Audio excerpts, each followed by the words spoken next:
Okay. Good morning, everyone, and thank you for being here. It means so much to us that you have all come to stand in solidarity. We have been here for 5 days now.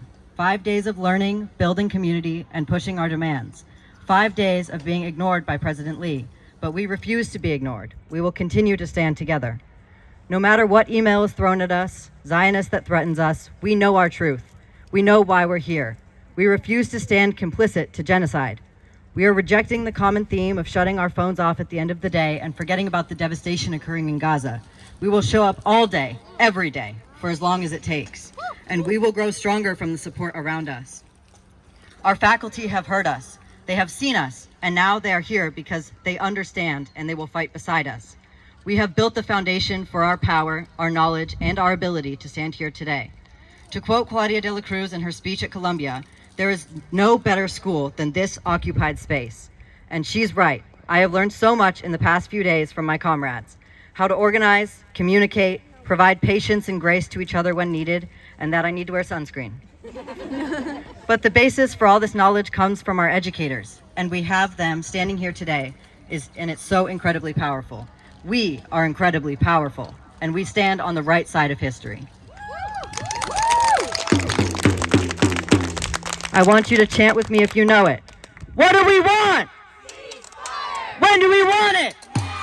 And if we don't get it, what do we want? When do we want it?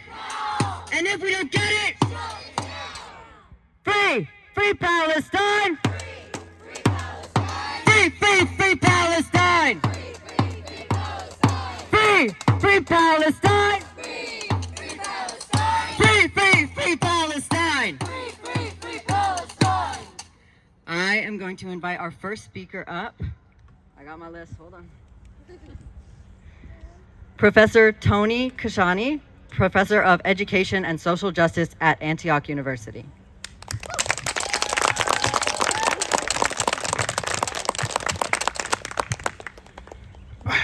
Hopefully I'm loud enough for everyone to hear me. And I mean everyone. People out there, those who don't show up, I hope you can hear me. First and foremost, I want to acknowledge and applaud the SSU students who have exercised their right to protest despite the threats of retaliation and some other risks. I also want to applaud all of our students in all of the encampments around the United States and the globe.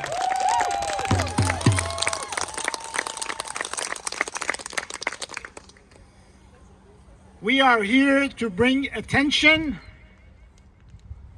to Israel's offensive assault and attempt to genocide in Gaza, which is supported by U.S. weapons and funds. Our tax dollars. I am here to talk to you about your ethics, your everyday activity.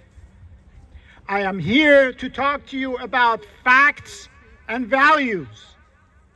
I am here to talk to you about your moral obligation. This is the least, the very least we can do, to stand up, pass knowledge, and hope for action.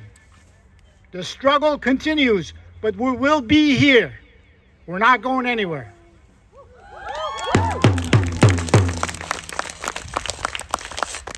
Let me give you some facts so we can have perspective.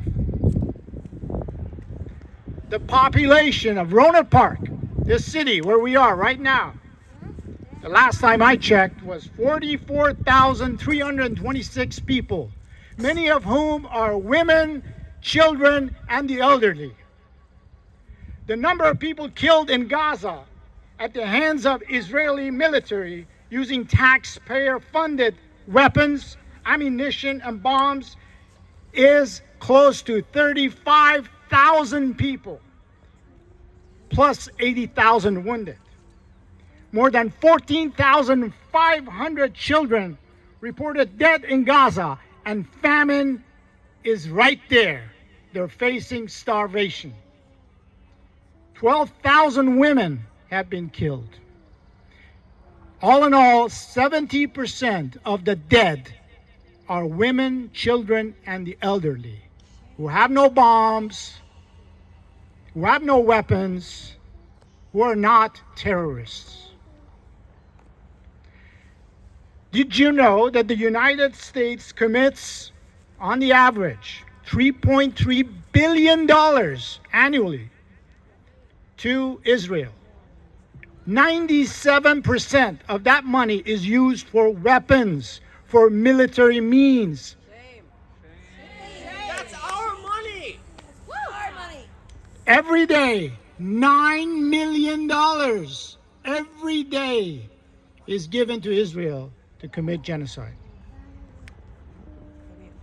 The shameful mainstream media, which I am pleased to announce that our young people do not trust and should not trust. They have constructed a narrative of, well, the Israelis need to defend themselves with our jets, with our bombs, with our weapons, with our money.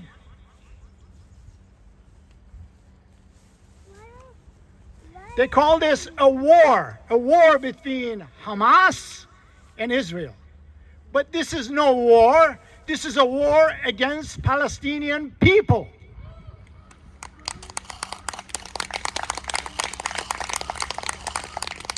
An asymmetrical, deliberate plan of genocide, ethnic cleansing, weaponization of food and water to starve nearly 2 million people is no war.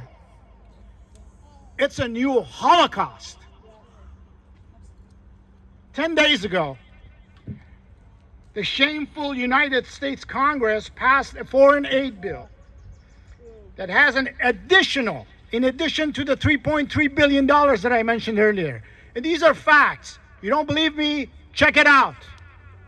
You can do it right now with your phones. $26 billion in addition for Israel. $9 billion of that is supposed to go to humanitarian aid that Israel blocks anyways. And the rest for weapons and bombs so they can defend themselves. That's what Joe Biden says. The April 20th vote, in which the Israel aid was passed, had the following votes: 366 in favor, 58 against. 37 Democrats and 21 Republicans opposed it. Now, that's notable because we're making some progress. But in the meantime, children are getting killed every freaking day. Joe Biden and the majority of the US government, not the American people, are on the wrong side of history. I was checking the CNN poll this morning, and this is mainstream media we're talking about. And the recent poll shows that 81% of Americans under the age of 50, those who have smartphones, those who participate in social media, those who produce content and do not trust the mainstream media, do not approve of the way in which Joe Biden is handling the Gaza so-called conflict. Now, people often ask me, what can I do? I'm just one person. What can I do? You're not just one person. We're all interdependent citizens of the freaking globe. Now, we can produce knowledge, we can give knowledge. That doesn't guarantee good behavior, but ignorance will always guarantee bad behavior. And that's a fact. Here's the thing.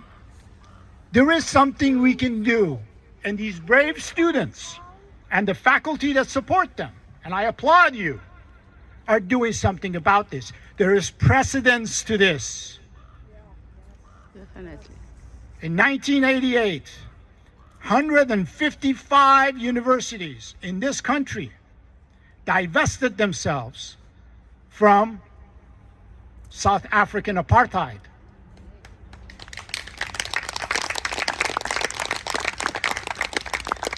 California State University System, the largest university system in the country, does not have transparency with expenditure. We don't know what they're doing with our money. Be transparent. Divest from businesses, organizations, hedge fund organizations, and any association that benefits from this war, that benefits from Israeli interest. There are options that we have. We have precedents to this. Columbia University, University of California, Berkeley, they divested from fossil fuel industry. They divested from for-profit prison funds, and they're doing fine. Why can't we divest from Israeli-connected funds and organizations and banks and money managers? We can, and we must. If you want to be on the right side of history, you must.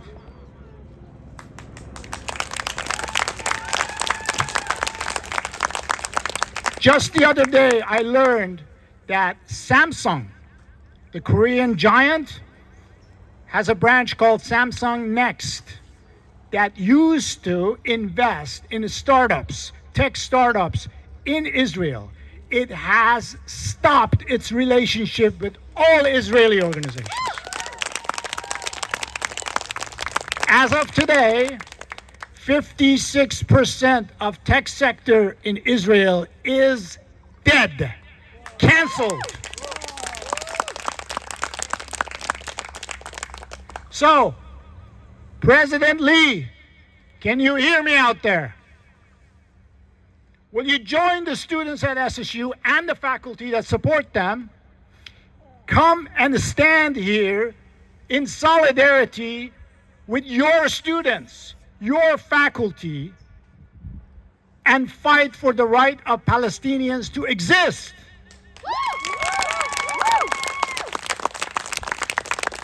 And I have a message for Chancellor Mildred Garcia. Chancellor Garcia, you can't hear me here, but maybe somebody's recording this. They'll send it to her. Will you stand in solidarity with the CSU faculty and students and call for divestment? Call for ceasefire now, permanently. Ceasefire now! Ceasefire now! Ceasefire now! Ceasefire now! Ceasefire now! So it's all about facts and values. We have the facts. We see the death in front of us on the television screens. 100 journalists have lost their lives.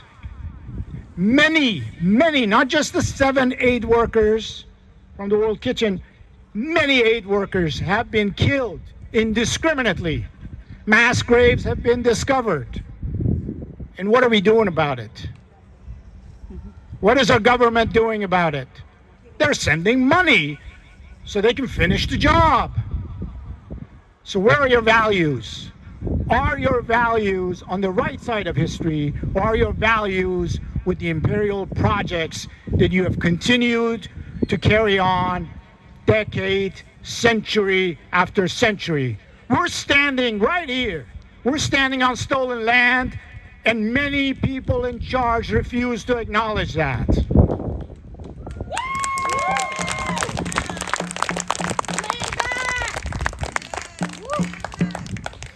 This is the least we can do. Let's do more, and let's not give up. Ceasefire now! Ceasefire now!